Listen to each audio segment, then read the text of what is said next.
Good evening, friends. Are you guys ready for another Sesame Street story? This one is King Hungry the Eighth. King Hungry the Eighth ordered dinner one day. He called for his cooks to appear right away. "I'm hungry," he said, "so bring me my plate and make sure the things on it all number 8." They brought him 8 hot dogs and 8 toasted rolls, 8 pickles, 8 pretzels, 8 donuts with holes. The king ate them all, and he wiped off his chin, and he smiled and said, "Not a bad way to begin." "Now bring me," the king said, "8 French fried potatoes and 8 lemon pies with 8 juicy tomatoes." He swallowed it all with 8 pieces of bread. "I'm not called King Hungry for nothing," he said. He really is quite hungry. So they brought him 8 pizzas with sausage and cheese, and the king gulped them down just as quick as you please. Then he gobbled 8 turkeys with stuffing and yams, and 8 black-eyed peas, and then 8 boiled hams. Said the king to his cooks, "My, but eating is fun! Now bring me dessert, so my meal will be done." For dessert, the king polished off 8 chocolate cakes, and went off to bed with 8 big tummy aches. I think I'd have tummy aches too with all that food. 9. The Story of the 9 Dragons. Once upon a time, in a faraway kingdom of St. George, there lived a baseball team. There were 9 players on the team. One day, as they reached their practice field, 9 dragons leapt out of the woods, breathing fire and smoke and yelling, "Argle snargle, higgly snoo!" This frightened the baseball players, and they ran away.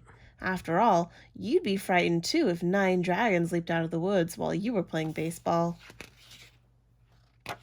Every day when the 9 baseball players got the ball field, the same thing would happen. After this had gone on for several weeks, one of the players decided it was time to do something about the dragons. "I've got an idea how to get rid of those dragons," he said, and he told his idea to the other players. So the next day, each of the 9 players got a big feather and went out to the baseball field. When the 9 dragons jumped out of the forest, the 9 players took the 9 feathers and tickled the 9 dragons on their 9 tummies. The dragons rolled over on their backs and giggled dragon giggles and kicked their feet in the air. But when they were finished being tickled, the dragons jumped up and breathed fire and smoke and yelled, "Argle snarkle, higgly snoo!" and frightened the players away again. So the 9 baseball players decided that tickling the dragons wasn't such a good idea after all. Suddenly, the team's right fielder, who also happened to be a dragon expert, stepped forward. "I just happen to be a dragon expert," she said, "and I have an idea. Here's my dragon book. Why don't we look in it and see what Argle Snargle Higgly Snoo means?"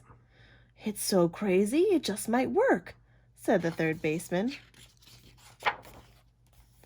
The next day, when the 9 baseball players went out to the field, they pulled behind them a great big wagon with a cover on it. Once again, the 9 dragons jumped out of the woods, breathed fire and smoke, and yelled, "Argle snargle, higgly snoo! Argle snargle, higgly snoo!" The players quickly pulled off the cover of the wagon, and lo and behold, there were 9 great big dragon-sized baseball caps, 9 great big dragon-sized baseball mitts, and 9 great big dragon-sized baseball bats. For the right fielder's dragon book had told them that Argle Snargle Higgly Snoo is dragon talk for, "We want to play baseball too." So every day the 9 baseball players went out to the baseball field and met the 9 dragons on the dragon team, and they played baseball. So if you happen to be walking through the woods one day and 9 dragons jump out at you, breathing fire and smoke and yelling, "Argle Snargle Higgly Snoo," don't be afraid. Chances are they just want to play baseball. I hope you guys enjoyed tonight's story, and I'll see you again for another one.